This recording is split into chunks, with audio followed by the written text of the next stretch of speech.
wartawan. Silakan Ibu. Yang mulia dari Kementerian Sosial, yang hadir Sekretaris Jenderal Kementerian Sosial Bapak Ruben Riko, staf khusus Menteri Pak Don Rosano. Terima kasih Yang Mulia. Baik, terima kasih. Baik, para pihak termasuk para pemberi keterangan, agenda persidangan dari Mahkamah pada pagi hari ini adalah untuk mendengar keterangan dari 4 kementerian tadi. Oleh karena itu nanti masing-masing dipersilakan memberikan keterangan terlebih dahulu, baru nanti para hakim yang akan melakukan pendalaman. Masing-masing kurang lebih bisa 20 atau 25 menit. Kemudian nanti kalau ada pertanyaan-pertanyaan yang perlu dilakukan oleh para hakim akan dilanjutkan dengan tanya jawab tadi.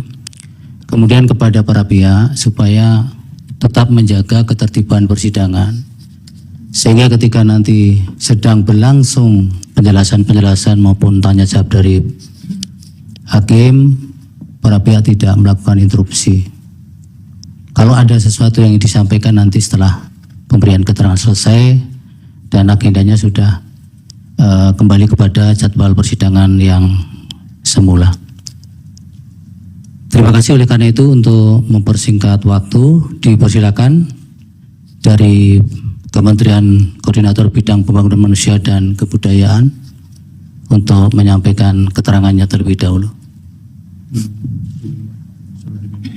Bisa di mimbar Bapak.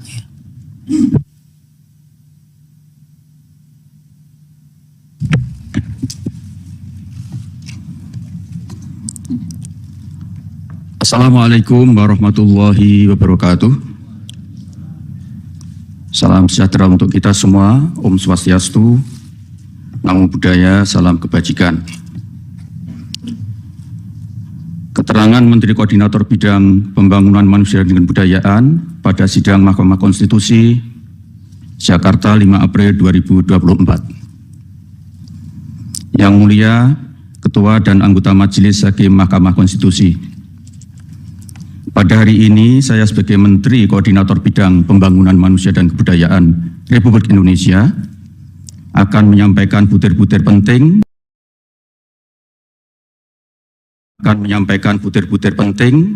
berkenaan dengan program-program pemerintah, khususnya yang berkaitan dengan penanganan kemiskinan dan perlindungan sosial.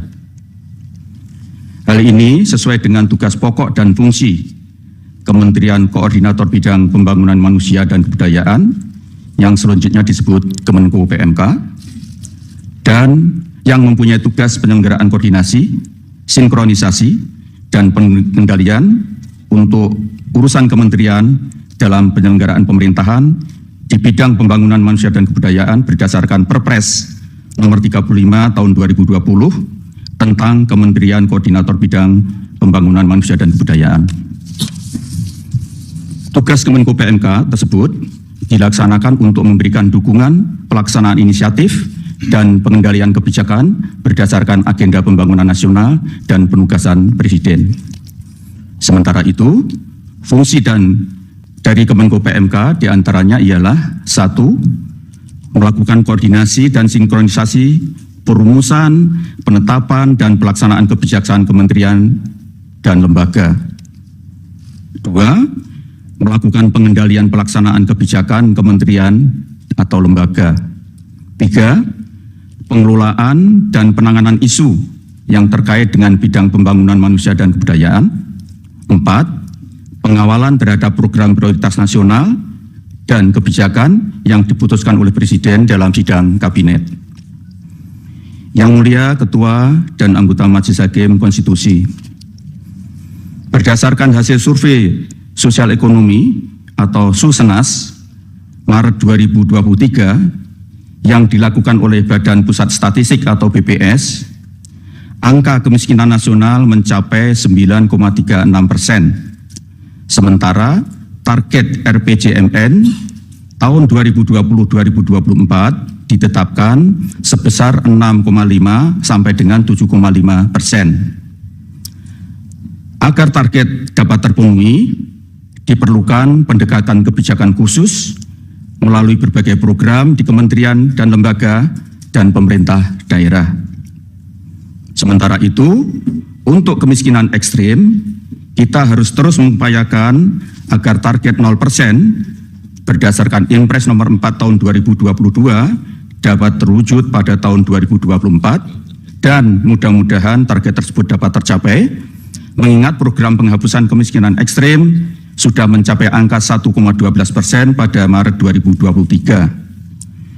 Perlu kami sampaikan yang mulia, pada Maret 2022, kemiskinan ekstrem masih berada pada angka 2,04%. Berarti capaian dalam 1 tahun terakhir sebesar 0,92%. Ketua dan anggota Majelis Hakim Konstitusi yang kami muliakan, perhitungan angka kemiskinan di Indonesia adalah menggunakan pendekatan pengeluaran.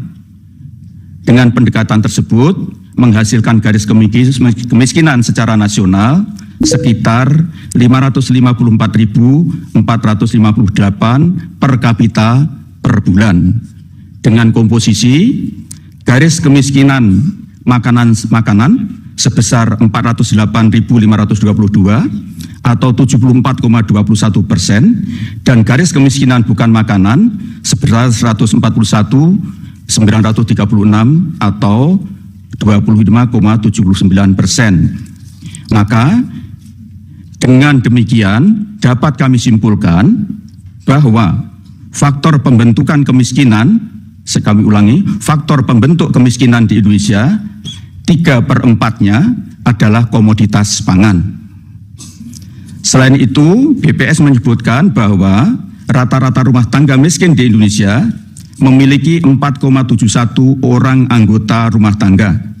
Dengan demikian, besarnya garis kemiskinan per rumah tangga secara rata-rata adalah sebesar 2.592.657 per rumah tangga miskin per bulan.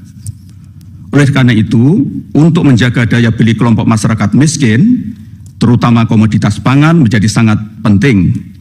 Begitu juga dengan memberikan bantuan bahan pangan langsung melalui program-program bantuan sosial dan bantuan pangan cadangan pangan pemerintah atau CPP. Yang mulia Ketua dan Majelis Hakim Konstitusi, sesuai dengan Impres nomor 4 tahun 2022 tentang percepatan penghapusan kemiskinan ekstrim, pada diktum ketiga angka 1 huruf B menugaskan Menko PMK untuk menetapkan kebijakan sumber dan jenis data yang digunakan dalam implementasi program percepatan penghapusan kemiskinan ekstrim. Dan angka 1 huruf C mengkoordinasikan penyiapan data penerima dengan nama dan alamat atau by name by address sasaran penghapusan kemiskinan ekstrim bersama Kementerian Sosial, Kementerian Dalam Negeri, Kementerian Desa, Pembangunan Daerah Tertinggal dan Transmigrasi, Badan Kependudukan dan Keluarga Berencana Nasional, Kementerian Perencanaan Pembangunan Nasional atau Badan Perencanaan Pembangunan Nasional, dan Badan Pusat Statistik. Adapun upaya menurunkan kemiskinan menjadi 7,5% dan penghapusan kemiskinan ekstrim menjadi 0% pada tahun 2024 dilakukan melalui 3 strategi, yaitu mengurangi beban pengeluaran keluarga miskin, meningkatkan pendapatan keluarga miskin, dan mengurangi jumlah kantong-kantong kemiskinan. Ketiga strategi tersebut harus dilakukan secara bersama-sama, serempak, saling melengkapi dan berkelanjutan dan berkesinambungan baik oleh pihak pemerintah pusat, pemerintah daerah maupun non pemerintah, yaitu akademisi, swasta, masyarakat dan lain-lainnya. Yang mulia Ketua dan anggota Majelis Hakim Konstitusi, salah satu upaya yang dilakukan oleh pemerintah untuk memastikan target tersebut terpenuhi adalah melalui program perlindungan sosial. Program ini merupakan pengejawantahan amanat konstitusi dan peraturan perundang-undangan yang memberikan mandat kepada negara untuk melindungi fakir miskin dan kelompok rentan. Hal ini sesuai dengan Undang-Undang Dasar Negara Republik Indonesia Pasal 34 Ayat 1 yang berbunyi fakir miskin dan anak-anak yang terlantar dipelihara oleh negara Ayat 2, negara mengembangkan sistem jaminan sosial bagi seluruh rakyat dan memberdayakan masyarakat yang lemah dan tidak mampu sesuai dengan martabat kemanusiaan. Program perlindungan sosial yang antara lain dimaksudkan untuk mengurangi beban pengeluaran, peningkatan pendapatan, dan penghapusan kantong-kantong kemiskinan telah mendapatkan persetujuan DPR RI dengan alokasi anggaran perlindungan sosial tahun 2024 sebesar 496,8 triliun yang tersebar di berbagai program dan pelaksanaannya oleh kementerian lembaga sesuai dengan fungsi dan tugas masing-masing. Adapun komposisi anggaran perlindungan sosial terdiri dari berbagai macam subsidi, bantuan sosial, dan jaminan sosial. 1. Subsidi antara lain subsidi energi yaitu BBM listrik dan LPG, subsidi pupuk, subsidi bunga kur, dan lain-lain. Yang 2, bantuan sosial antara lain berupa program Keluarga Harapan atau PKH, program sembako atau BPNT, asistensi rehabilitasi sosial atau atensi, Kartu Indonesia Pintar, dan Kartu Indonesia Pintar Kuliah. Yang ketiga, jaminan sosial, yaitu berupa bantuan iuran bagi peserta BPJS Kesehatan, yaitu penerima bantuan iuran PBI yang jumlahnya sekitar 98 juta jiwa.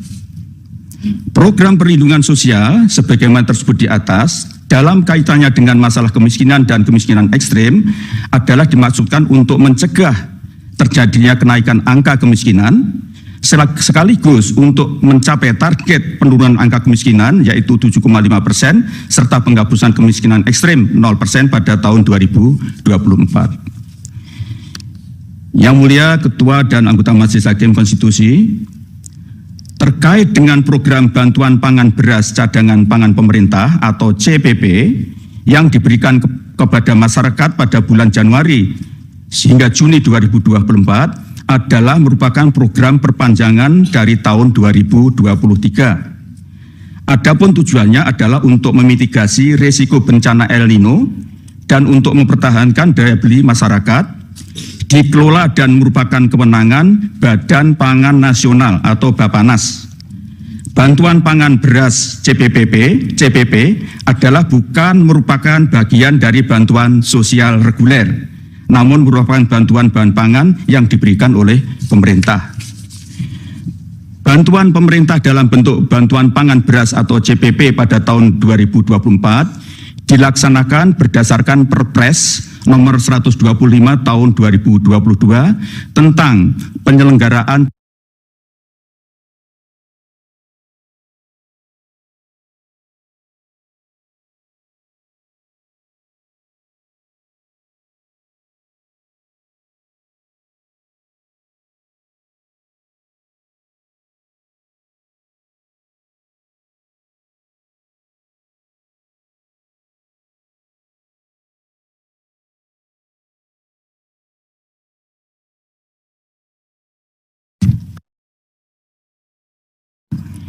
data P3KE adalah merupakan hasil triangulasi data existing dari data DTKS Kemensos, pemutakhiran data kependudukan tahun 2023 atau PK23 PKKBN, data kependudukan dan catatan sipil atau Dukcapil Kemendagri, serta data penerima program Bansos dari online monitoring sistem perbendaraan dan anggaran negara atau OMSPAN Kementerian Keuangan.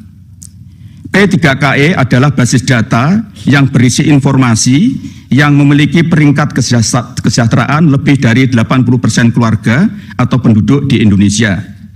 Data P3KE juga telah digunakan oleh 25 kementerian dan lembaga dan seluruh pemerintah daerah untuk berbagai program percepatan penghapusan kemiskinan ekstrem sesuai dengan Inpres nomor 4 tahun 2022 sebagaimana yang telah kami sebutkan di atas.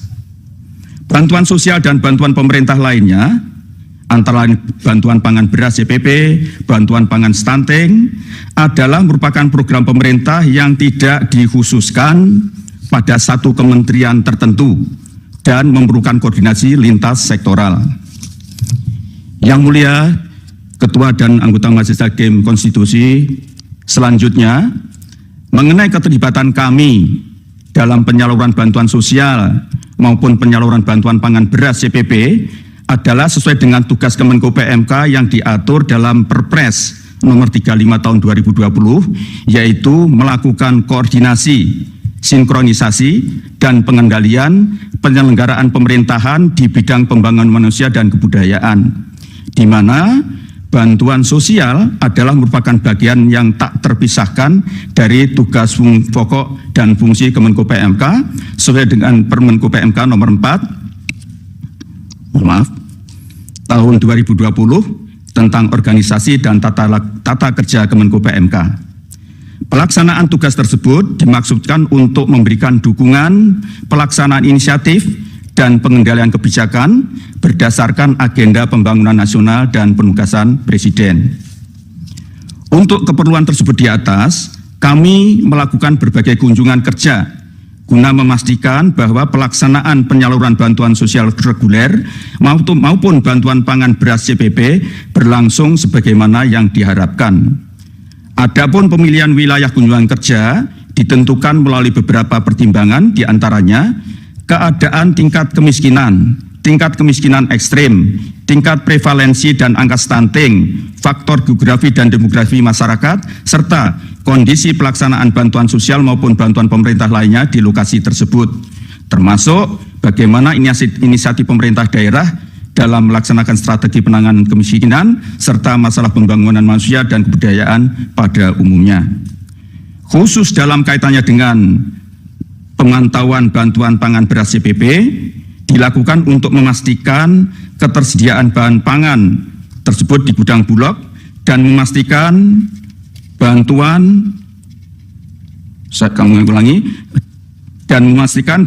yang diterima oleh penerima manfaat secara langsung. Di samping itu untuk memastikan bahwa distribusinya berjalan dengan baik serta memperhatikan prinsip-prinsip tepat waktu, tepat sasaran, tepat jumlah, tepat kualitas, di samping untuk mendapatkan umpan balik atau feedback tentang bagaimana pemanfaat bantuan tersebut oleh keluarga penerima manfaat. Yang mulia Ketua dan anggota Majelis Hakim Konstitusi, kami memahami apabila tugas dan fungsi kami untuk mengkoordinasikan, mensinkronkan, dan mengendalikan pelaksanaan program di lapangan kemudian dikait-kaitkan dengan pesta demokrasi beberapa waktu yang lalu. Namun perlu kami tegaskan bahwa pelaksanaan program-program tersebut di atas sudah direncanakan sejak awal untuk mencegah terjadinya kenaikan angka kemiskinan dan sekaligus untuk menurunkannya, serta menghapus kemiskinan ekstrem sebagaimana yang telah kami paparkan di atas. Adapun penyerahan bantuan pangan beras CPP di Kabupaten Lamongan yang kami lakukan dirangkaikan dengan kunjungan ke wilayah perkampungan nelayan di Kecamatan Brondong yang sekaligus untuk melakukan KSP, koordinasi sinkronisasi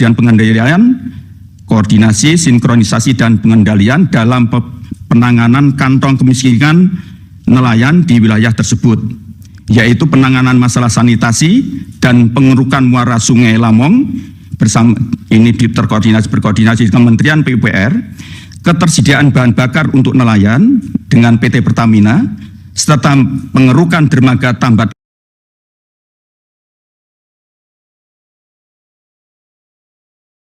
Labuh, pembangunan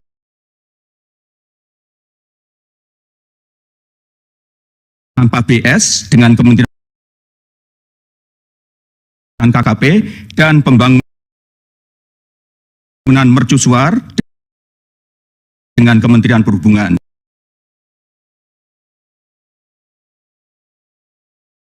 Yang semua itu terkait erat dengan tugas koordinasi, sinkronisasi, dan pengendalian oleh Kemenko PMK.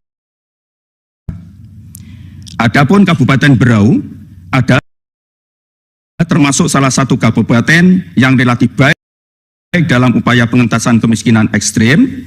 Oleh karena itu perlu untuk dilakukan kunjungan kerja guna memastikan program-program pemerintah pusat dan program pemerintah daerah saling bersinergi sehingga dapat menjadi contoh bagi daerah lainnya. Dalam kunjungan tersebut di atas, kami memanfaatkan sekaligus untuk menyerahkan bantuan pangan beras secara simbolik setelah melakukan dialog dengan pemerintah daerah, stakeholder, keluarga stunting, serta keluarga miskin ekstrim untuk mendapatkan umpan balik atau feedback.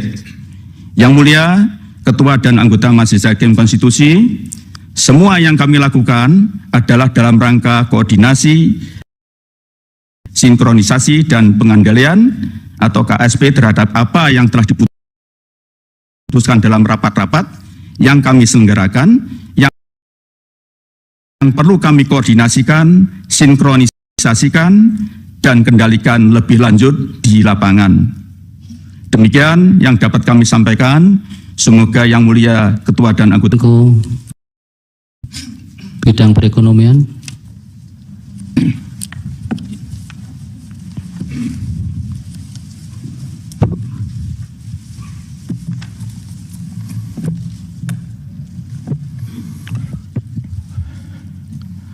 Assalamualaikum warahmatullahi wabarakatuh. Waalaikumsalam. Yang Mulia Ketua Majelis Hakim Mahkamah Konstitusi Bapak Suhartoyo, Yang Mulia Anggota Majelis Hakim Mahkamah Konstitusi Bapak Saldi Isra, Yang Mulia Anggota Hakim Mahkamah Konstitusi Bapak Arif Hidayat, Yang Mulia Majelis Hakim Mahkamah Konstitusi Bapak Ibu Eni Nurbaningsih, Yang Mulia Anggota Majelis Hakim Mahkamah Konstitusi Bapak Daniel Yusmik Pancastaki, Yang Mulia Majelis Hakim Mahkamah Konstitusi Bapak Guntur Hamzah, Yang Mulia Anggota Hakim Mahkamah Konstitusi Bapak Ridwan Mansur, Yang Mulia Anggota Majelis Hakim Mahkamah Konstitusi Bapak Asrul Sani, Yang Mulia para terhormat para pemohon kuasa hukum, Bapak Ibu yang kami hormati, izinkan kami membawa slide Pak Ketua. Silakan. Untuk dapat ditayangkan. Berkenaan dengan undangan Mahkamah Konstitusi kepada kami untuk menyampaikan keterangan pada sidang perselisihan hasil pemilu Presiden dan Wakil Presiden tahun 2024 di Mahkamah Konstitusi, perkenankan kami menyampaikan penjelasan dengan pelaksanaan program perlindungan sosial yang di dalamnya terdapat pelaksanaan bantuan sosial oleh pemerintahan Kabinet Indonesia Maju di bawah pimpinan Bapak Presiden Joko Widodo dan Wakil Presiden Bapak Ma'ruf Amin tahun 2019-2024. Kalau slide-nya mohon ditayangkan. Sebentar, Bapak.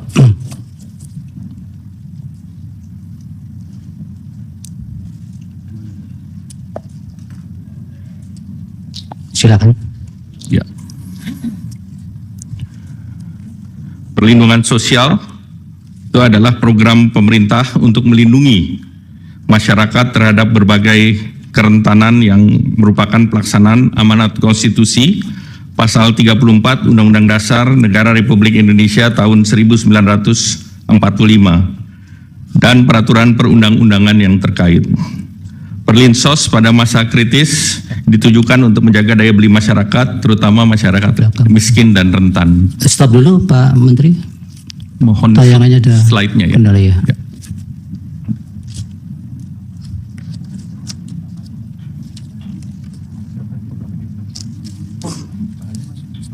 Iya, di sana.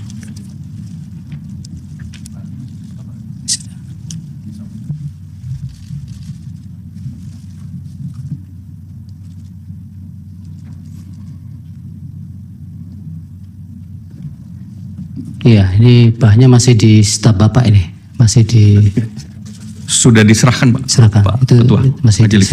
Ya.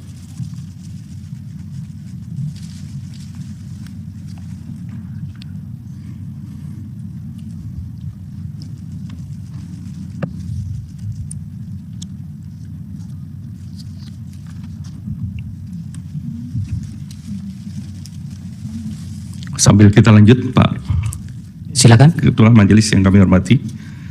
Besaran perlinsos setiap tahun mengalami fluktuasi sejalan dengan perkembangan perekonomian, dan sejak tahun 2020 besaran perlindungan sosial berada di atas angka 440 triliun. Anggaran perlinsos tahun 2023 dengan pagu sebesar 476 triliun itu telah terrealisasi sebesar 443,4 triliun. Sedangkan anggaran tahun 2024 ditetapkan dengan pagu sebesar 496,8 triliun sebagaimana yang ditetapkan dalam Undang-Undang Nomor 19 Tahun 2023 tentang APBN tahun 2024. Kenaikan anggaran perlinsos pada tahun 2024 utamanya disumbang oleh kenaikan anggaran subsidi energi dan juga pergerakan nilai tukar rupiah. Realisasi harga Indonesia crude price di tahun 2023 sebesar 78,43 dolar per barrel, sedangkan asumsi harga ICP Indonesia tahun 2024 sebesar 82 dolar per barrel, dan nilai tukar rupiah juga mengalami kenaikan rata-rata 15.230 menjadi rata-rata 15.664 di tahun 2024. Kenaikan harga dan nilai tukar ini berimplikasi pada kenaikan subsidi energi di tahun 2024 bila dibandingkan dengan 2023. Juga terjadi kenaikan volume BBM dari 16,5 juta kiloliter menjadi 19,5 juta kiloliter. Anggaran perlindungan sosial yang terbesar berupa subsidi BBM, listrik, LPG, pupuk, PSO, kredit program dengan share 58,3% pada tahun 2024 dan 55,9% tahun 2024 yang mengalami kenaikan. Jadi kenaikan BBM itu salah satu komponen utama yang mulia. Sejak bulan Desember 2023, berbagai negara termasuk Indonesia mengalami dampak terjadinya El Nino, di mana beberapa tempat produksi pangan, terutama beras, mengalami gangguan, baik yang tidak bisa melakukan penanaman dan memundurkan jadwal, dan hal ini membuat pasokan pangan seperti beras mengalami gangguan, yang tentunya sangat mengganggu kepada dan berdampak signifikan terhadap masyarakat miskin. Oleh karena itu, beberapa negara melakukan bantuan sosial. Antara lain Singapura memberikan $800 per orang untuk mengatasi kenaikan biaya hidup dengan anggaran sebesar 13 triliun, dan ini juga dilakukan di bulan September. India memberikan bantuan baik itu cereal maupun minyak bagi 800 juta orang dengan anggaran sebesar 2.200 triliun, dan ini juga dilakukan antara bulan September sampai dengan November tahun lalu. Selain bantuan sosial, bantuan beberapa negara, Malaysia juga memberikan bantuan keluarga untuk 8,7 juta keluarga atau 25,4% penduduk dengan anggaran setara dengan 25 triliun periode Januari sampai Desember 2023 dan dilanjutkan 2024 sampai dengan September. Filipina memberikan bantuan tunai untuk 2,3 juta petani, ini juga akibat El Nino, setara dengan 3,47 triliun pada bulan September 2023. Bantuan pangan di India itu 800 juta, 372 triliun, dan subsidi pupuk sebesar 25,5 miliar di tahun bulan November 2023 dan juga diberlakukan Januari 2024. Singapura memberikan paket dukungan hidup untuk hampir separuh penduduk 2,5 juta mulai September 2024. Amerika Serikat memberikan bantuan dalam bentuk food stamp untuk 41 juta orang atau 21,6 juta rumah tangga dengan paket bantuan inflasi yang setara dengan 17 juta dan juga perlindungan dampak perubahan iklim ekstrim dengan nilai setara 835 triliun. Nah, bantuan sosial di Indonesia, misalnya bantuan pangan, itu diberikan kepada 22 juta orang atau 7,9% dari penduduk. Ini lebih rendah dari Malaysia yang 25,6%, Singapura 41,7%, dan India 55,6%, dan Amerika 12,1%. Nah, pelaksanaan Perlinsos melalui bantuan sosial antara lain program pemerintah yang terdiri dari pertama bantuan sosial reguler, yang ke B adalah Perlinsos lainnya, dan C pada kondisi tertentu. Yang termasuk dalam bantuan sosial reguler adalah PKH, tadi sudah disampaikan oleh Pak Menko PMK. Ini merupakan program pemberian bantuan sosial kepada keluarga atau seseorang miskin dan rentan yang terdaftar di dalam data program penanganan fakir miskin, diolah oleh Pusat Data dan Informasi Kesejahteraan Sosial dan ditetapkan sebagai keluarga penerima manfaat ataupun PKH. Landasannya adalah Undang-Undang Nomor 40 Tahun 2004 tentang Sistem Jaminan Sosial Nasional, Undang-Undang Nomor 11 Tahun 2009 tentang Kesejahteraan Sosial, PP 39 Tahun 2012 tentang Penyelenggaraan Kesehatan Sosial, dan Peraturan Menteri Sosial Nomor 1 Tahun 2018 tentang Program Keluarga Harapan. Kartu sembako merupakan bantuan sosial pangan yang disalurkan secara non-tunai setiap bulan kepada keluarga penerima manfaat. Landasan hukum Undang-Undang 11 2009, PP 39 Tahun 2012 tentang Penyelenggaraan Kesejahteraan Sosial, Perpres 63 Tahun 2017 tentang penyaluran bansos secara non-tunai, dan Permensos Nomor 4 Tahun 2023 tentang pelaksanaan program sembako. Program Indonesia Pintar merupakan bantuan berupa uang tunai, perluasan akses, kesempatan belajar dari pemerintah yang diberikan kepada peserta didik yang berasal dari keluarga miskin dan rentan miskin untuk membiayai pendidikan. Landasan hukum Inpres 7 Nomor Tahun 2014 tentang pelaksanaan program simpanan keluarga sejahtera, program Indonesia Pintar, program Indonesia Sehat untuk membangun keluarga produktif.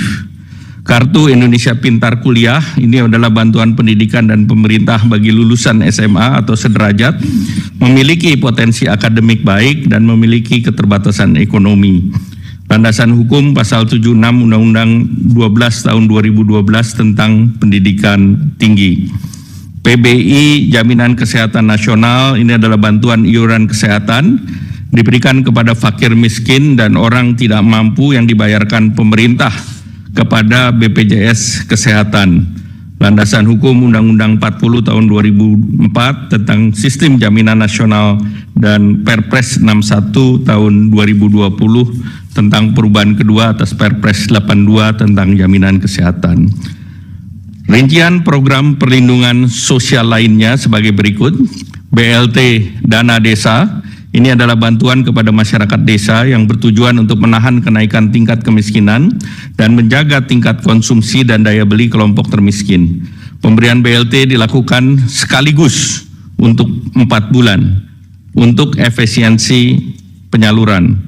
Landasan hukum Undang-Undang 6 Tahun 2014 tentang desa sebagaimana diubah dalam Undang-Undang Cipta Kerja, Peraturan Pemerintah Nomor 37 Tahun 2023 tentang pengelolaan transfer ke daerah, Peraturan Menteri Keuangan 146 Tahun 2023 tentang pengalokasian dana desa di setiap desa, penyaluran dan penggunaan dana desa untuk tahun anggaran 2024. Pembiayaan ultramikro ini merupakan program tahap lanjutan dari bantuan sosial untuk menjadi kemandirian usaha, menyasar usaha mikro yang berada di lapisan terbawah yang belum difasilitasi dengan perbankan melalui program kredit usaha rakyat. Landasan hukum Kementerian Keuangan tahun nomor 193 PMK 05 2020 tentang pembiayaan ultramikro. Subsidi energi dan non-energi termasuk di dalamnya BBM, LPG 3 kilo, listrik, bunga kur, PSO lainnya. Dan ini adalah upaya pemerintah dalam rangka meningkatkan taraf hidup dan daya beli masyarakat secara umum. Pos ini memiliki nilai anggaran terbesar sebagaimana tadi telah dijelaskan sebelumnya. Di tahun 2024 ini mencapai 277 triliun. Kemudian jaminan kehilangan pekerjaan adalah iuran yang ditanggung pemerintah untuk jaminan sosial bagi pekerja atau buruh yang mengalami pemutusan hubungan kerja.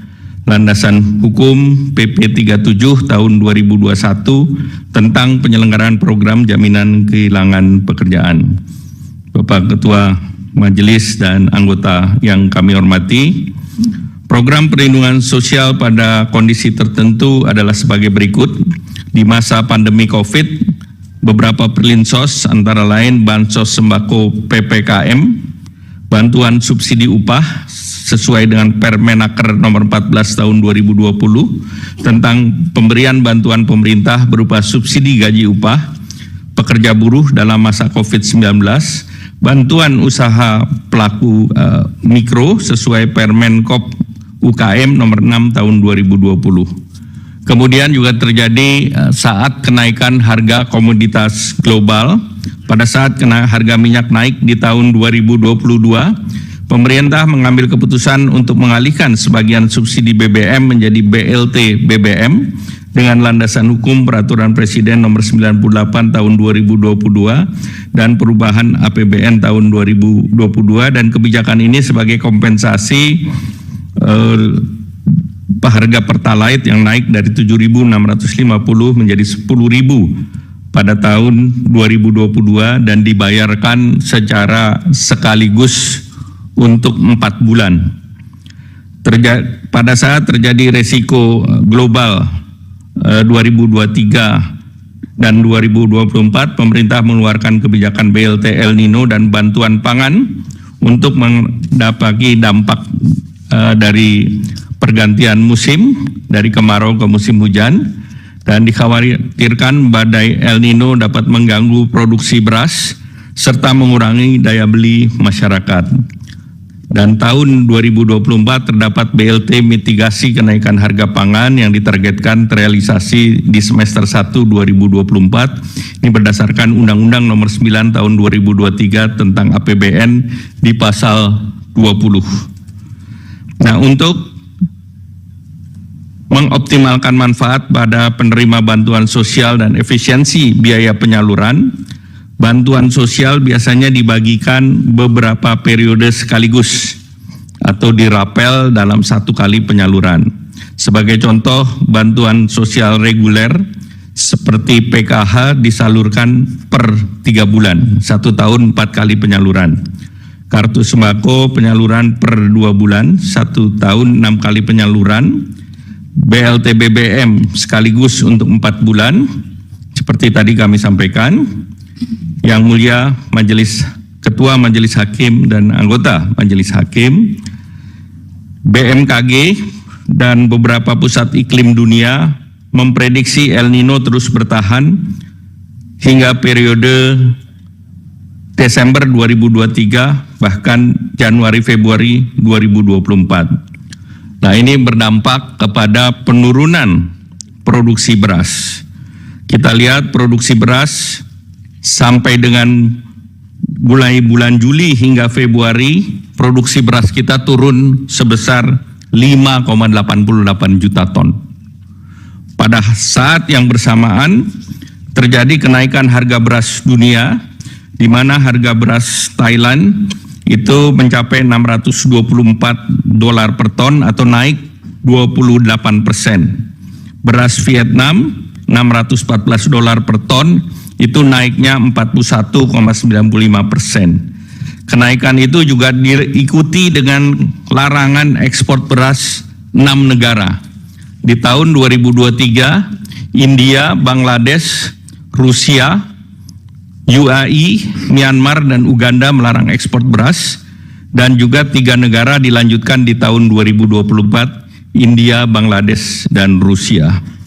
El Nino berdampak juga terhadap peningkatan harga pangan, terutama beras. Kita lihat dari data bahwa volatile food terus meningkat di bulan Juli hingga puncaknya Maret yang tercatat sebesar 10,33%. Beras menkontribusi kepada inflasi di bulan Maret saja 0,74%. Jadi pada periode El Nino tersebut produksi padi menurun, harga beras internasional meningkat, dan inflasi meningkat. Nah, itulah salah satu pertimbangan ada bansos terkait dengan El Nino dan juga bantuan pangan. Dari berbagai latar di atas, maka dibutuhkan bantuan sosial untuk menjaga daya beli masyarakat, dan ini adalah amanat konstitusi pasal 34 Undang-Undang Dasar 1945, di mana bansos untuk mengisi dan memitigasi peningkatan kemiskinan dan potensi perlambatan pertumbuhan ekonomi. Kita ketahui penduduk miskin sangat rentan terhadap kenaikan harga, khususnya terhadap kelompok makanan. Dari desil 1 sampai 4 atau 40% penduduk, 25%-nya adalah untuk membeli bahan makanan pokok ataupun beras. Secara nasional, komponen makanan terhadap garis kemiskinan adalah 74,21%. Hubungan konsumsi masyarakat terhadap pertumbuhan ekonomi sangat erat. Konsumsi rumah tangga kontribusinya terhadap PDB sebesar 53,83%. Sehingga apabila ada konsumsi rumah tangga melambat, maka pertumbuhan ekonomi pun akan terganggu. Untuk melindungi masyarakat miskin dan rentan akibat El Nino dan gangguan rantai pasok global, pemerintah telah menerapkan strategi untuk menjaga ketersediaan pasokan pangan dan daya beli masyarakat dengan program bantuan pangan dan bantuan langsung tunai. Untuk pelaksanaan bantuan pangan dilakukan oleh Badan Pangan Nasional sesuai dengan Undang-Undang Nomor 18 Tahun 2012 tentang Pangan dan Peraturan Presiden Nomor 66 Tahun 2021 tentang Badan Pangan Nasional. Pada tahun 2023, pemerintah meluncurkan bantuan pangan berupa 10 kilo beras menyasar kepada 21,3 juta KPM penerima PKH atau sembako berdasarkan DTKS dengan realisasi anggaran sebesar 18,1 triliun, dan penyelenggaraan program ini adalah Bappenas. Setelah itu juga BLT El Nino dengan 200.000 per bulan dengan 18,8 juta KPM, dan ini realisasi 7,5 triliun yang diselenggarakan oleh Kementerian Sosial. Untuk di tahun 2024, pemerintah melaksanakan program bantuan pangan berupa beras 10 kg menyasar 22 juta KTM dengan data P3KE seperti tadi disampaikan oleh Pak Menko PMK dengan alokasi anggaran 17,4 triliun. Selain itu juga BLT mitigasi risiko pangan KPM-nya adalah 18,8 dan bantuannya sebesar 200.000 per bulan. Sebagai penutup, Yang Mulia Pak Ketua Majelis Mahkamah Konstitusi dan anggota Majelis Mahkamah Konstitusi, kami ingin menegaskan beberapa hal. Yang pertama, program perlindungan sosial adalah upaya pemerintah untuk mendukung masyarakat menghadapi berbagai tekanan, mempertahankan kehidupan dan penghidupan. Oleh karena itu, program perlindungan sosial terus berjalan dan dilaksanakan secara reguler. Untuk menghadapi berbagai kerentanan, tekanan ekonomi, pemerintah memberikan perlindungan sosial untuk menjaga daya beli masyarakat yang terdampak, terutama masyarakat miskin dan rentan. Oleh karena itu, pemerintah mencermati bahwa tahun 2023-2024, resiko daripada El Nino yang menyebabkan kenaikan harga pangan ini dapat mengganggu penghidupan masyarakat yang miskin maupun rentan. Bahwa penetapan pelaksanaan program perlindungan sosial dilakukan secara transparan, akuntabel dengan mekanisme APBN yang pembahasannya telah dilakukan bersama DPR RI dan melibatkan berbagai pihak terkait lainnya. Demikian keterangan ini atas perkenan dan perhatian Yang Mulia Ketua Hakim Majelis Mahkamah Konstitusi dan anggota Yang Mulia Hakim Mahkamah Konstitusi. Kami mengucapkan terima kasih. Wassalamualaikum warahmatullahi wabarakatuh. Waalaikumsalam. Terima kasih Pak Menko Perekonomian. Dilanjut untuk selanjutnya Ibu Menteri Keuangan.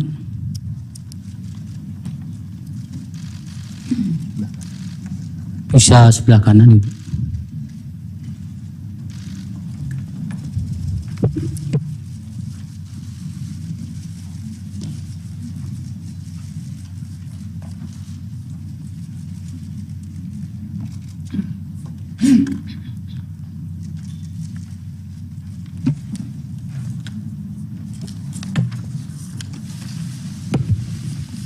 Terima kasih Yang Mulia.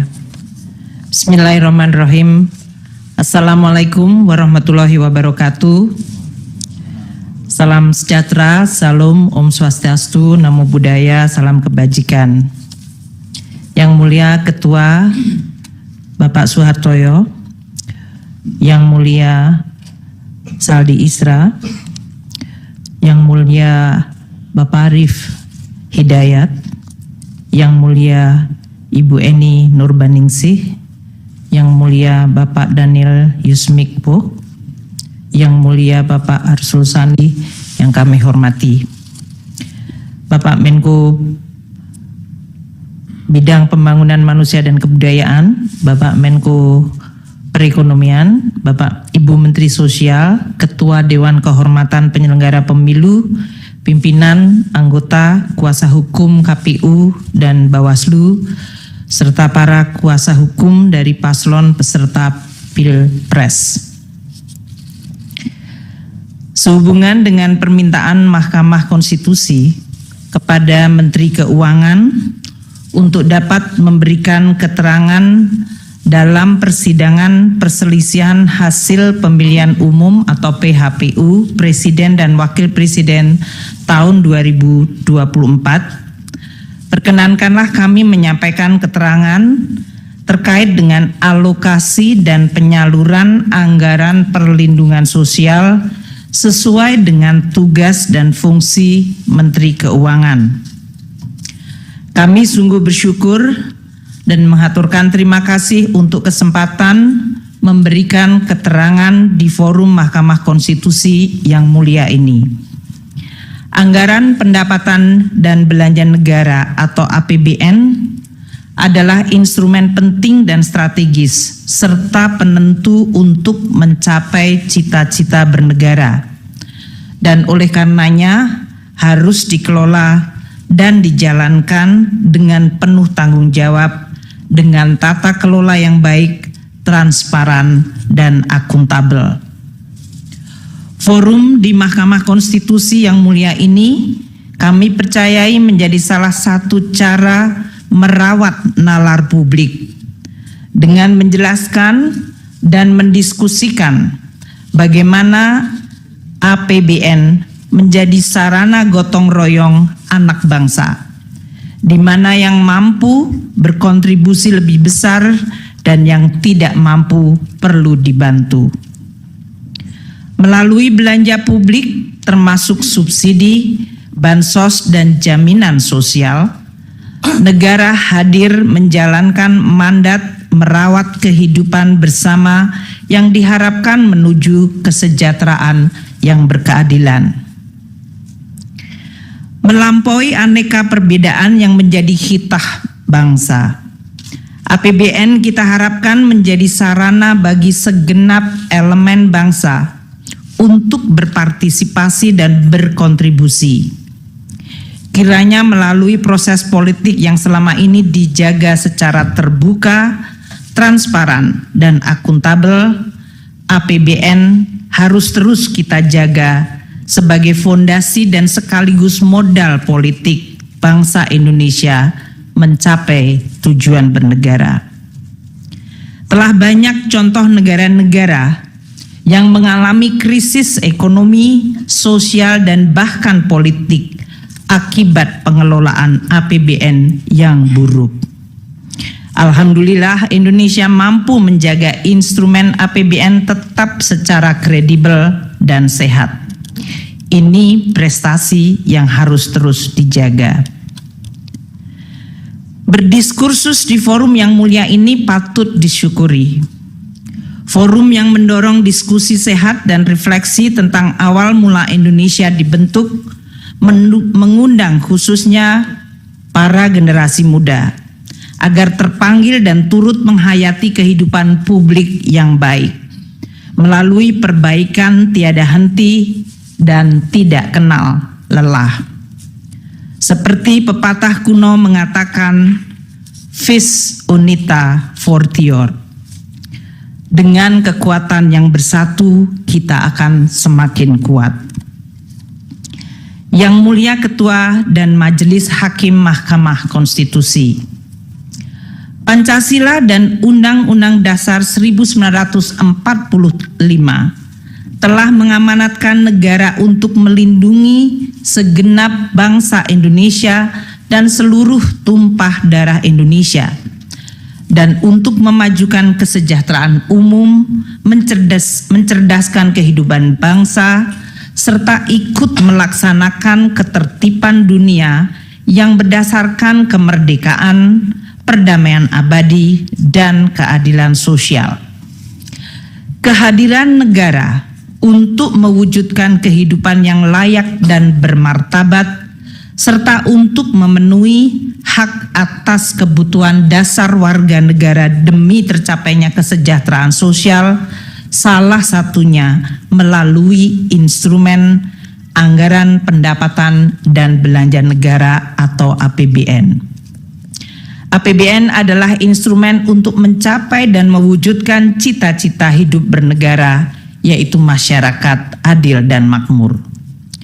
Presiden adalah pemegang kekuasaan pemerintahan yang mengelola keuangan negara sebagai bagian dari kekuasaan pemerintahan berdasarkan pasal 4 ayat 1 Undang-Undang Dasar 1945 dan pasal 6 ayat 1 Undang-Undang Keuangan Negara. Dalam menjalankan kewenangan tersebut, Presiden mengajukan rancangan anggaran pendapatan dan belanja negara atau RAPBN kepada Dewan Perwakilan Rakyat atau DPR untuk dibahas bersama dan untuk mendapat persetujuan DPR menjadi Undang-Undang APBN. APBN merupakan wujud pengelolaan keuangan negara yang ditetapkan setiap tahun dengan undang-undang dan dilaksanakan secara terbuka dan bertanggung jawab untuk sebesar-besarnya kemakmuran rakyat. APBN terdiri atas anggaran pendapatan, anggaran belanja, dan pembiayaan. Adapun rincian atas APBN ditetapkan melalui peraturan Presiden yang digunakan sebagai pedoman di dalam pelaksanaan APBN.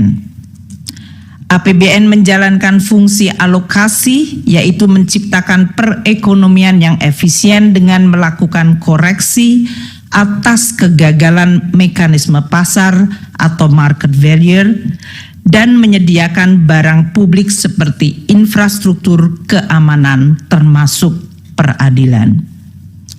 APBN juga menjalankan fungsi distribusi untuk menciptakan pemerataan pendapatan antar kelompok rumah tangga dan antar daerah. Selain itu, APBN juga menjalankan fungsi stabilisasi untuk menjaga perekonomian dari guncangan akibat ketidakpastian ekonomi global, pengelolaan inflasi, stabilitas harga, dan sebagai shock absorber melindungi daya beli masyarakat, terutama yang berpendapatan rendah. Anggaran belanja dirinci menurut organisasi, fungsi, jenis, dan program belanja. Belanja berdasarkan fungsi terdiri dari 11 fungsi, dari mulai fungsi pertahanan, ketertiban keamanan, kesehatan, pendidikan, perlindungan lingkungan hidup, perumahan, hingga fungsi ekonomi dan fungsi perlindungan sosial. Anggaran perlindungan sosial terdapat pada berbagai kementerian lembaga, di Bendahara Umum Negara atau BUN, dan di pemerintahan daerah Pemda termasuk desa melalui transfer ke daerah atau TKD. Yang Mulia Ketua dan Majelis Hakim Mahkamah Konstitusi, dalam penjelasan pasal 8 ayat 2 huruf A angka 4 Undang-Undang APBN 2024, yaitu Undang-Undang nomor tahun 2023, fungsi ekonomi diartikan sebagai belanja pemerintah pusat yang berdaya guna dalam mendorong pertumbuhan ekonomi dan menjaga daya beli masyarakat di bidang perdagangan, termasuk pengembangan usaha koperasi dan usaha mikro kecil menengah atau UMKM, ketenaga kerjaan, pertanian, kehutanan, kelautan, dan perikanan, bahan bakar dan energi, pertambangan, industri, konstruksi, transportasi, serta telekomunikasi dan informatika.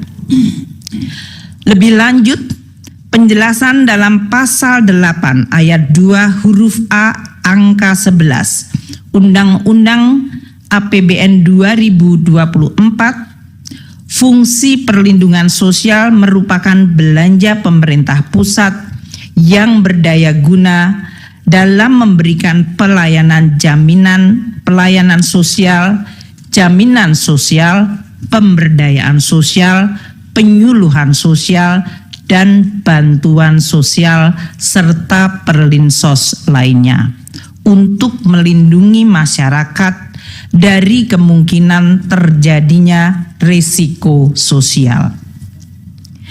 Yang Mulia Ketua dan Majelis Hakim Mahkamah Konstitusi, penyusunan dan pembahasan bersama DPR serta penetapan anggaran pendapatan belanja negara sebagai undang-undang melalui siklus yang merupakan rangkaian kegiatan mulai dari perencanaan sampai dengan pertanggungjawaban APBN setiap tahun.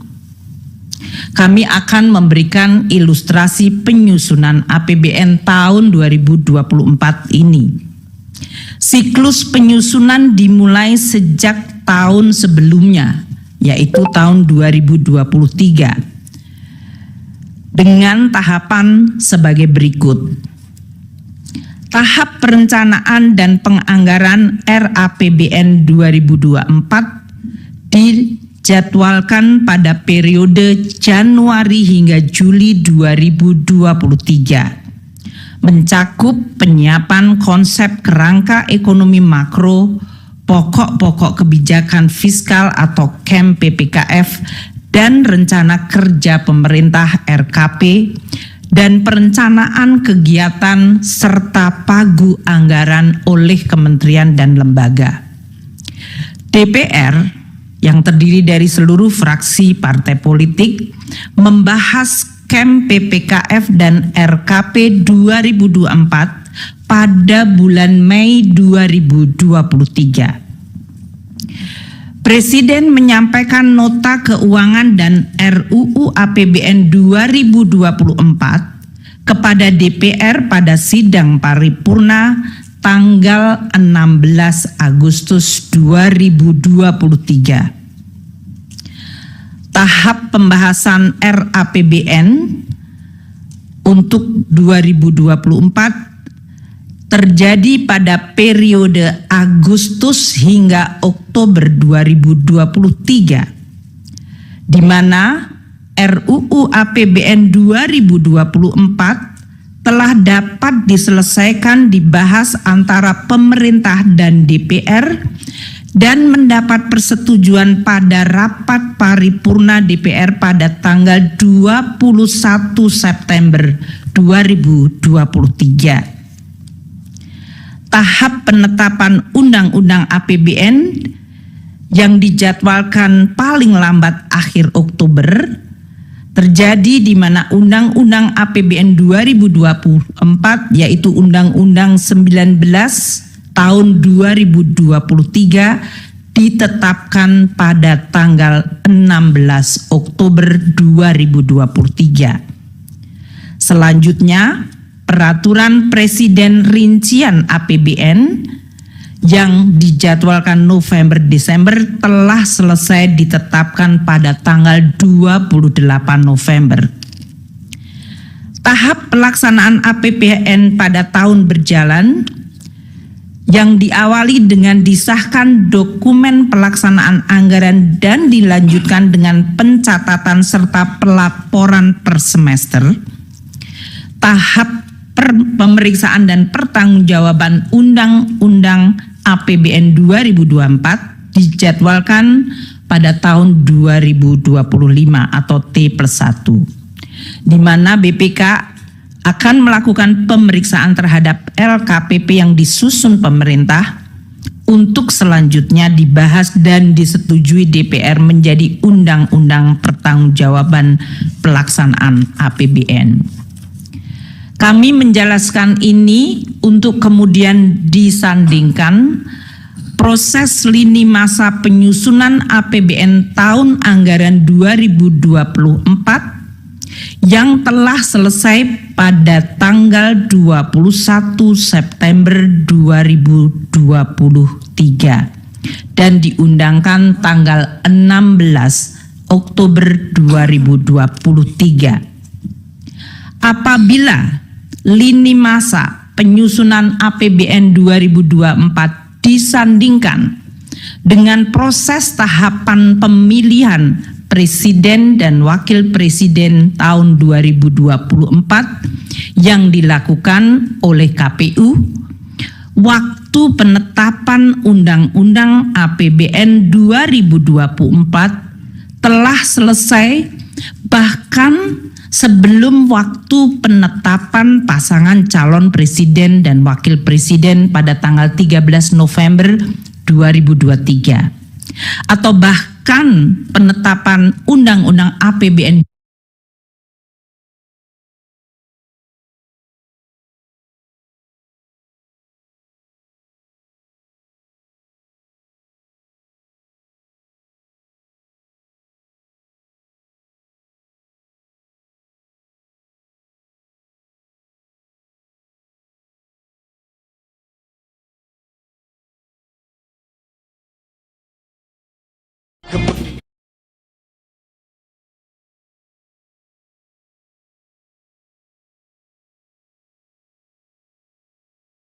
berbagai dinamika perekonomian global, nasional, dan juga menjawab tantangan zaman untuk mendukung berbagai agenda pembangunan secara optimal. APBN harus didesain secara antisipatif, responsif, dan mampu adaptif di dalam menghadapi berbagai kondisi dan guncangan. Pemerintah dan DPR sepakat untuk menggunakan APBN sebagai instrumen kebijakan kontra siklus atau counter cyclical yang sangat penting. Misalnya pada saat terjadi guncangan hebat dan dahsyat akibat pandemi COVID-19, APBN telah berperan luar biasa secara efektif melakukan penanganan COVID-19 serta dampaknya melalui Program Pemulihan Ekonomi Nasional atau PCPEN. APBN juga bekerja sangat keras untuk menjaga momentum pemulihan ekonomi khususnya dalam penanganan dampak lanjutan atau scarring effect yang timbul akibat dari pandemi 19. Penyusunan APBN 2024 juga tetap menghadapi berbagai tantangan ketidakpastian perekonomian global seperti inflasi dan suku bunga tinggi di negara-negara maju, juga persaingan geopolitik khususnya eskalasi perang Rusia dan Ukraina dan proteksionisme yang meningkat yang menyebabkan terganggunya rantai pasok pangan dan energi. Selain itu, terdapat tantangan domestik berupa peningkatan investasi yang harus terus dilakukan. Dampak dari El Nino dan cuaca buruk di berbagai daerah telah mengancam ketahanan pangan dan kesejahteraan masyarakat. Dengan mempertimbangkan berbagai kondisi di atas, pemerintah bersama DPR sepakat bahwa APBN 2024 harus optimis namun tetap waspada terhadap dinamika yang terjadi. tema kebijakan fiskal tahun 2024 diarahkan untuk mempercepat transformasi ekonomi yang inklusif dan berkelanjutan. Yang Mulia Ketua dan Majelis Hakim Mahkamah Konstitusi, izinkan kami sekarang membahas khusus mengenai Perlinsos. Dengan tema APBN 2024, kebijakan APBN 2024 dalam jangka pendek difokuskan untuk melakukan pengendalian inflasi dalam bentuk stabilitas harga, penghapusan kemiskinan ekstrim, penurunan prevalensi stunting, dan peningkatan investasi. Untuk melaksanakan tema dan arah kebijakan fiskal tersebut, APBN 2024 dirancang sebagai shock absorber untuk melindungi daya beli rakyat dan menjaga stabilitas ekonomi antara lain melalui program perlindungan sosial. Postur APBN 2024 dengan total belanja mencapai 3.325,1 triliun. Di dalamnya terdapat belanja untuk perlindungan sosial sebesar 496,8 triliun rupiah yang berfungsi untuk stabilisasi dan mendukung penghapusan kemiskinan termasuk kemiskinan ekstrim dan stunting. Yang Mulia Ketua dan Majelis Hakim Mahkamah Konstitusi, alokasi anggaran Perlinsos yang sebesar 496,8 triliun dapat dilihat di dalam gambar ini dilaksanakan oleh berbagai kementerian lembaga dan berasal dari badan anggaran atau bagian anggaran KL maupun bagian anggaran bendahara umum negara serta transfer. 75,6 triliun rupiah anggaran Kemensos disalurkan melalui program bantuan sosial atau Bansos, yaitu program Keluarga Harapan PKH, Kartu Sembako, dan program Bansos lainnya. 80,5 triliun untuk perlindungan sosial dikelola oleh beberapa kementerian lembaga seperti Kemendikbud dan Kemenak melalui program PIP, KIP, dan beasiswa afirmasi. Kementerian Kesehatan melalui program Kartu Indonesia Sehat, Kementerian Tenaga Kerja untuk iuran jaminan kehilangan pekerjaan, dan BNPB untuk dana siap pakai bencana. Sementara 340,7 triliun bagian terbesar adalah Perlinsos dalam bentuk subsidi energi, yaitu BBM, LPG, dan listrik, subsidi non-energi seperti pupuk, PSO, kredit usaha rakyat, bunga kredit perumahan, dan antisipasi penanggulangan bencana. Belanja Perlinsos yang disalurkan melalui Kementerian Pendidikan dan Kebudayaan dan Kementerian Agama mengalami kenaikan sebesar 7,47 triliun dibandingkan tahun 2023. Dikarenakan adanya kenaikan unit cost jenjang pendidikan menengah dan penambahan sasaran. Sementara belanja Bansos selain PKH dan Kartu Sembako yang disalurkan oleh Kementerian Sosial mengalami kenaikan 1,23 triliun rupiah dikarenakan adanya kenaikan alokasi untuk bantuan makan lansia, bantuan untuk penyandang disabilitas, dan bantuan yatim piatu. Belanja subsidi yang disalurkan melalui bendahara umum negara atau non-KL mengalami kenaikan dengan adanya kenaikan alokasi subsidi pupuk dan subsidi bunga KUR. Dengan demikian dapat ditunjukkan bahwa anggaran perlindungan sosial untuk APBN 2024 di dalam rangka pengendalian inflasi, stabilitas harga, penghapusan kemiskinan sesuai target prioritas nasional. Di dalam APBN 2024 tidak terdapat perubahan yang signifikan pada anggaran bansos yang dikelola oleh Kementerian Sosial.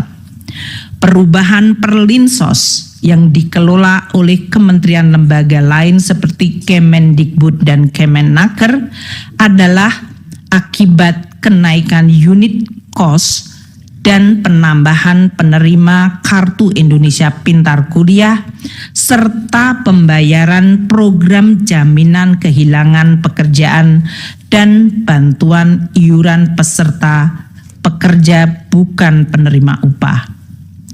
Dengan demikian tidak ada perubahan khusus pada tahun 2024 di dalam anggaran bansos maupun perlinsos kecuali perubahan yang telah disampaikan. Yang Mulia Ketua dan Majelis Hakim Mahkamah Konstitusi, izinkan kami menjelaskan realisasi penggunaan anggaran perlinsos sampai dengan Februari 2024 yang dalam hal ini dianggap sesuai dengan lini masa pemilu Capres dan Cawapres serta pemilihan legislasi pada Februari. Realisasi bansos mencapai sebesar 12,8 triliun sampai dengan Februari 2024. Untuk penyaluran program Keluarga Harapan bagi 10 juta keluarga penerima manfaat dan kartu sembako bagi 18,7 juta keluarga penerima manfaat. Realisasi subsidi dan belanja lainnya mencapai 15,3 triliun rupiah dan realisasi perlinsos lainnya 9,8 triliun. Apabila dilihat pada chart tersebut, realisasi anggaran perlinsos dan bansos dari Kemensos 6 tahun terakhir, yaitu dari 2019 hingga 2024, periode yang sama Januari hingga Februari, tidak terdapat perbedaan pola realisasi belanja perlinsos, kecuali pada tahun 2023, yaitu tahun lalu, di mana perbedaan signifikan adalah pada realisasi bansos Kemensos yang cukup rendah pada 2 bulan pertama dikarenakan adanya penataan kembali kerjasama antara Kemensos dengan perbankan. Ini yang menjelaskan pada saat kami menjelaskan kenaikan 2 bulan pada bansos Kemensos mencapai cukup tinggi adalah akibat baseline 2023 dari bansos Kemensos pada bulan Januari Februari yang memang waktu itu rendah akibat masih adanya proses penataan kembali kerjasama antara Kemensos dengan perbankan. Berdasarkan uraian ini, dapat kami sampaikan bahwa pola pembayaran perlindungan sosial dan bantuan sosial tahun 2024 tidak mengalami perbedaan dengan pembayaran tahun-tahun sebelumnya. Anggaran perlinsos telah dianggarkan di dalam APBN tahun 2024 sesuai pembahasan dan persetujuan DPR dan pola realisasinya tidak terdapat perbedaan dibandingkan periode 6 tahun sebelumnya. Yang Mulia Ketua dan Majelis Hakim Mahkamah Konstitusi, dapat kami tambahkan bahwa anggaran perlinsos yang ditunjukkan Presiden dalam RAPBN yang diajukan Presiden di dalam RAPBN 2024 adalah sebesar 493,5 triliun rupiah. Sedangkan alokasi perlinsos yang ditetapkan dalam Undang-Undang APBN 2024 yang telah disetujui DPR adalah sebesar 496,8 triliun rupiah. Adanya peningkatan dari usulan pemerintah akibat adanya kenaikan anggaran subsidi, akibat perubahan parameter asumsi, kenaikan harga pokok penjualan pupuk, dan kenaikan plafon kredit usaha rakyat. Yang Mulia Ketua dan Majelis Hakim Mahkamah Konstitusi, beralih kepada bantuan pangan. Dalam rangka mendukung pelaksanaan tugas pemerintah di bidang pangan, pemerintah membentuk Badan Pangan Nasional Bappenas melalui Perpres 66 tahun 2021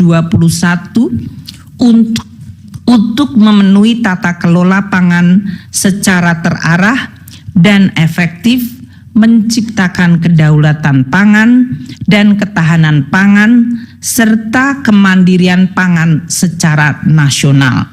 Ini mengacu Undang-Undang 18 tahun 2012. Di dalam pelaksanaan fungsinya, Bappenas menangani kerawanan pangan diantaranya melalui pengadaan, pengelolaan, dan penyaluran bantuan pangan untuk masyarakat berpenghasilan rendah dan terdampak bencana. Penyaluran bantuan pangan yang dilakukan melalui Bappenas bukan merupakan bagian dari perlindungan sosial, namun ditujukan untuk penguatan ketahanan pangan dan stabilitas harga pangan. Di dalam APBN ini masuk fungsi ekonomi, bukan fungsi perlinsos. Pada tahun 2023, Bappenas mempunyai anggaran 10,2 triliun rupiah dan sudah memberi bantuan pangan kepada 21,53 juta keluarga penerima manfaat. Pemberian dilakukan oleh Perum Bulog selama periode September-November 2023 berupa pemberian 10 kg beras. Dalam proses pencairan alokasi bantuan pangan yang dimohonkan oleh Bappenas, diperlukan review oleh BPKP untuk menjamin akuntabilitas dari permohonan yang diajukan. Sedangkan untuk tahun 2024, Bappenas memiliki anggaran sebesar 6,71 triliun rupiah atau justru turun 30% dari anggaran 2023. Yang Mulia Ketua dan Majelis Hakim Mahkamah Konstitusi, pelaksanaan dan pengelolaan APBN dihadapkan pada tantangan perekonomian yang terus berubah secara dinamis. Tantangan tersebut dapat dipicu oleh tensi geopolitik yang berdampak pada volatilitas harga komoditas, terjadinya inflasi tinggi dan suku bunga tinggi atau higher for longer yang mengakibatkan tekanan pada nilai tukar dan perlambatan pertumbuhan ekonomi. Di sisi lain, APBN sebagai instrumen andalan yang penting harus terus dijaga agar tetap sehat, kredibel, dan sustainable. Oleh karena itu, APBN di dalam pelaksanaannya harus terus dikelola secara dinamis agar tetap bisa terjaga dan efektif menjaga stabilitas ekonomi dan melindungi rakyat serta mendukung proses pembangunan berkelanjutan. Pengelolaan APBN yang dinamis tersebut dilakukan melalui penyesuaian-penyesuaian seperti dilakukannya refocusing belanja atau bahkan pernah dilakukan pemotongan belanja seperti pada saat menghadapi guncangan pandemi COVID-19. Penyesuaian yang lebih ringan dilakukan melalui proses automatic adjustment sebesar 5% dari belanja kementerian lembaga. Hal ini untuk mendorong penajaman prioritas belanja kementerian lembaga tanpa mengorbankan target capaian prioritas KL. Hal ini diatur dalam Undang-Undang Nomor 19 2023 tentang APBN 2024 Pasal 28 Ayat 1 huruf E dan penjelasannya. Automatic adjustment bermanfaat untuk juga menambah daya tahan APBN di dalam menghadapi berbagai kemungkinan dinamika global dan nasional. Yang Mulia Ketua dan Majelis Hakim Mahkamah Konstitusi, APBN yang sehat, kredibel, dan berkelanjutan adalah fondasi penting bagi kehidupan berbangsa dan bernegara dalam sistem demokrasi yang terbuka dan transparan. APBN juga menjadi instrumen check and balance yang sehat bagi rakyat untuk dapat mengevaluasi cara kerja dan hasil kerja pemerintah. Sebagai instrumen kebijakan yang begitu penting, APBN akan terus dijaga bersama dengan tata kelola yang baik, secara amanah dengan integritas dan profesionalisme yang tidak boleh dikompromikan. APBN adalah alat penting bagi semua generasi bangsa, baik generasi hari ini maupun generasi yang akan datang, di dalam mencapai cita-cita bersama, yaitu terwujudnya gemah ripah loh Cinawi toto tentrem kerto raharjo baldatun toibatun warobun gofur, negeri yang damai, adil, makmur, dan sejahtera. Demikianlah penjelasan kami yang kami sampaikan, dan atas perhatian Yang Mulia Ketua dan Majelis Hakim Mahkamah Konstitusi kami ucapkan terima kasih. Wassalamualaikum warahmatullahi wabarakatuh. Om Santi Santi Santi Om.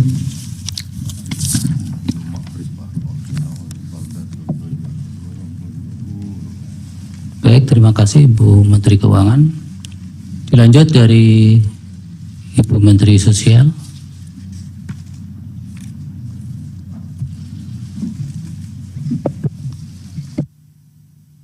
Bismillahirrahmanirrahim. Assalamualaikum warahmatullahi wabarakatuh.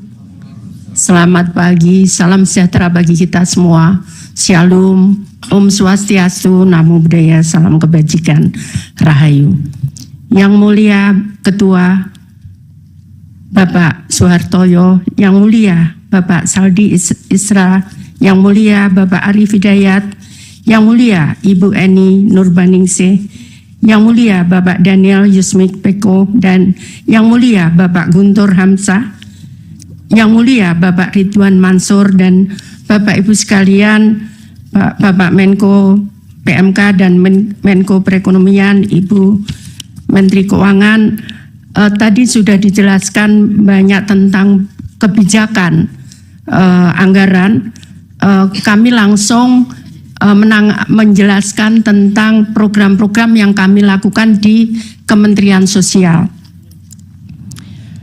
Yang Mulia para hakim, kami ingin menyampaikan bahwa tahun anggaran Mahkamah tahun anggaran 2023 anggaran Kementerian Sosial sebesar 87 triliun 275 miliar 374 juta 140.000 rupiah.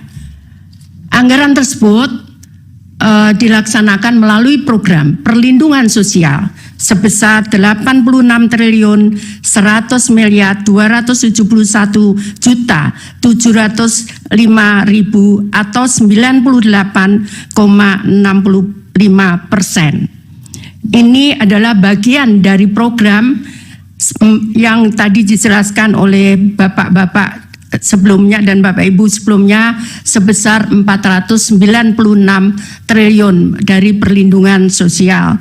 Kemudian program dukungan manajemen sebesar 1 triliun 175 miliar 102 juta 435.000 rupiah atau 1,35%.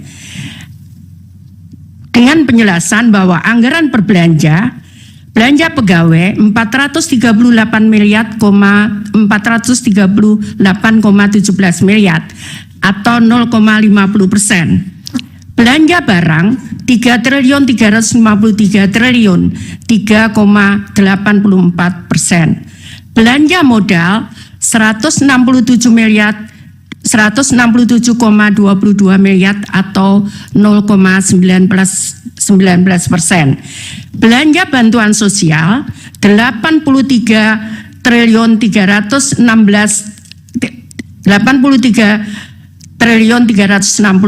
miliar atau 95,46%. Ini berbeda kalau kami sampaikan di perlindungan sosial kenapa 86 triliun 100 miliar itu yang belanja bansos itu adalah belanja bansos reguler untuk tahun 2023 meliputi PKH dan bantuan pangan non tunai serta bantuan BLT El Nino di 2023. Sedangkan untuk sisanya perlindungan sosial itu ada bantuan atensi, ada permakanan untuk lansia yang tidak ada keluarga, dan permakanan untuk disabilitas serta untuk anak yatim. Dan kebetulan pada tahun 2023 itu ada untuk anak gagal ginjal akut.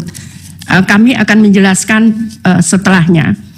Pada tahun anggaran 2024, Kementerian Sosial anggaran dari 2023 sebesar 87 triliun 275 miliar itu turun menjadi 79 triliun 214 miliar 83 juta 464 ribu.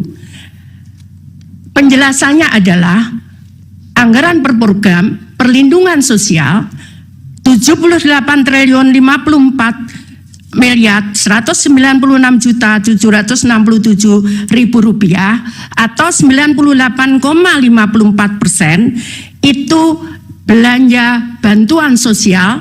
Di sebelahnya yang berwarna kuning 75 triliun, 61 triliun 95,46% itu di luar bantuan El Nino. Sehingga kami kembali reguler menyerahkan bantuan reguler PKH dan BPNT. Kemudian program dukungan manajemen 1 triliun 159 miliar 886 juta 697 ribu atau 1,46%. Jadi kalau kita bandingkan anggaran tahun 2023 dan 2024, tadi sudah kami sampaikan bahwa anggaran kami turun dari 87 triliun 275 miliar 374 juta 140 ribu turun menjadi 79 triliun 214 miliar 83 juta 464 ribu rupiah. Hal ini karena belanja BLT El Nino keluar dari bantuan di 2024 dengan rincian sebagai tertera di atas. Adapun belanja bansos Kementerian Sosial tahun 2023 dan 2024. Bantuan sosial 2023 PKH atau program Keluarga Harapan itu sebesar 10 juta KPM dengan pagu 28 triliun 709 miliar 816 juta 300 ribu rupiah. Ini tetap di 2024 tetap 10 juta targetnya, namun realisasinya tidak bisa persis sama 10 juta karena begitu saya netapkan hari ini dengan data, tiap bulan kami perbaiki data karena ada yang meninggal, ada yang lahir, ada yang pindah, sehingga kami harus menetapkan tiap bulan, karena kalau sesuai Undang-Undang 13/2011 itu 1 tahun 2 kali, maka kami sudah terlambat karena yang meninggal sudah banyak, kemudian yang lahir juga banyak, sehingga kami rubah sekarang ini tiap bulan kami menetapkan data penerima bantuan sosial. Yang kedua adalah kartu sembako. Targetnya adalah 18,8 juta KPM dengan dana 45 triliun 120 miliar rupiah. Sama di 2024 itu program sembako 18 dengan target yang sama 18,8 juta KPM. Salur datanya adalah 18,62. Tadi sama, tidak bisa persis sama karena di saat proses ada perubahan-perubahan. Nah, kemudian tahun 2023 ada BLT El Nino dan ini sudah disetujui oleh DPR melalui kesimpulan rapat kerja di Komisi 8 DPR RI dengan Menteri Sosial masa persidangan 2 tahun sidang 2023-2024 Selasa 7 November 2023. Dan ini harus selesai pada bulan Desember karena anggaran tahun 2023 dan saat turun adalah di bulan November. Kemudian bantuan sosial lainnya adalah bantuan untuk gagal ginjal akut untuk 326 orang dengan nilai total 17 miliar 520 juta. Kemudian atipikal atau GGPA itu terdiri dari ini program permakanan untuk lansia 100.000 orang sebesar 552 miliar rupiah. Kemudian permakanan untuk disabilitas ini polanya adalah diserahkan kepada kelompok masyarakat, bisa RW tergantung wilayahnya. Kalau jumlah penduduknya sedikit bisa di kelurahan, dikelola oleh masyarakat, mereka yang memasakkan dan setiap hari mereka menyerahkan kepada penerima manfaat. Kemudian untuk rehabilitasi sosial, jadi atensi untuk anak yatim piatu sebesar 378.755 orang atau 454 miliar 506 juta. Kemudian atensi untuk lansia, ini terutama untuk menolong lansia-lansia yang tiba-tiba sakit, tidak ada yang merawat, maka kami tangani dengan program ini. Kemudian atensi untuk anak, demikian pula untuk anak ada kadang harus menutup biaya sekolah, kadang juga menutup kebutuhan gizi dan sebagainya. Kemudian atensi untuk penyandang disabilitas, ini bantuan kursi roda dan sebagainya. Kemudian atensi untuk korban bencana, jadi kami memberikan bantuan korban bencana untuk meninggal sebesar 15 juta. Kemudian atensi untuk kelompok rentan dan alat bantu aksesibilitas untuk penyandang disabilitas serta untuk atensi korban penyalahgunaan nafsa dan ODIF sebesar 10.000 orang dengan nilai 1.706.250.000. Kemudian pemberdayaan komunitas adat terpencil itu yang berada di terdepan perbatasan negara, kemudian terpencil di tengah hutan sebesar 2.847 KK atau setara dengan 50 miliar 860 juta rupiah. Kemudian rumah sederhana terpadu atau perbaikan perumahan untuk 7.500 KPM ini di 2023. Untuk 2024 target volumenya hampir sama, hanya tidak ada untuk El Nino, tidak ada gagal ginjal akut. Namun ini ada beberapa, tadi sudah saya sampaikan, ini baru beberapa 6 bulan, jadi untuk permakanan sudah saya sampaikan ke Bu Menkyu. Jadi total anggaran adalah di 2024 75 triliun 616 miliar, sedangkan realisasi 25 triliun 340 miliar rupiah atau 33,61%. Jadi Bapak yang mulia perlu kami sampaikan bahwa kami memberikan itu memang tidak boleh terlambat, karena kalau orang miskin itu dia bisa survive kadang 1 bulan, mereka tidak bisa memakan sampai 1 bulan, makanya kadang kartunya ada yang digadekan untuk menyambung sisa hidup mereka, sehingga kami sangat disiplin tidak boleh terlambat untuk menyalurkan. Kemudian kalau kami bisa jelaskan bansos sembako dan PKH. Ini adalah jadi untuk PKH murni, jadi yang murni nerima hanya 1 bantuan PKH, karena boleh diaturannya mereka boleh menerima 2. Ini terutama yang kondisinya berat, itu ada kemudian atau mereka anak yatim, itu mereka bisa menerima 2 bantuan. Nah, untuk PKH murni itu ada 2.553.000 penerima manfaat atau KPM. Kemudian ada irisan yang tadi kami jelaskan, ada 2, dia menerima PKH dan mereka menerima sembako itu 7.426.249 KPM. Kemudian yang sembako murni mereka menerima 11 juta, jadi hanya menerima sembako saja. 11.373.751 KPM dengan targetnya 18 juta. Jadi karena kena irisan sehingga hanya 11 ditambah 7 juta ini. Totalnya adalah 21.353.000 keluarga penerima manfaat. Kemudian proses penyaluran bansos.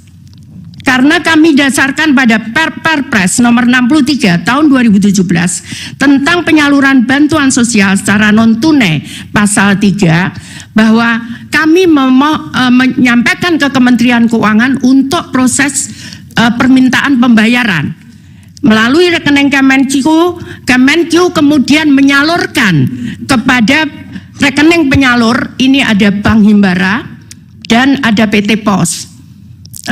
Kenapa kita pilih PT Pos? Karena proses di bank itu membutuhkan waktu 3 bulan untuk mulai mereka buka rekening, kemudian sehingga mereka punya rekening dibutuhkan waktu 3 bulan. Sehingga untuk yang tadi kami sampaikan, kalau dia meninggal kemudian harus diganti istrinya atau anaknya, itu mereka tidak bisa kemudian kita berhenti. Kalau meninggal bukan tiba-tiba serta-merta dia menjadi kaya.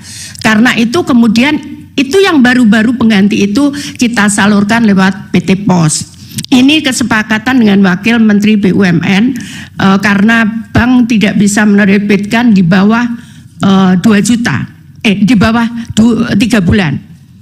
Kemudian langsung masuk ke rekening KPM. Jadi bukan kita serahkan, masuk ke rekening KPM. KPM bisa ngambil di bank, di ATM. KPM bisa ngambil di saat penyaluran, tapi tetap masuk di rekening KPM. Jadi ini bukan kita berikan uang cash langsung. Tidak bisa seperti itu karena kami dasarnya adalah Perpres nomor 63 tahun 2017.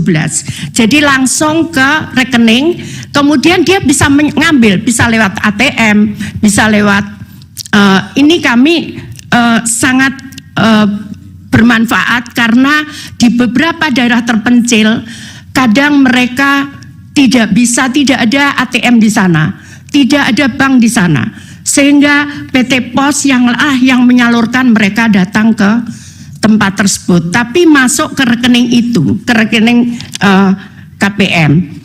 Demikian kira-kira Bapak yang mulia, Bapak Ibu dan para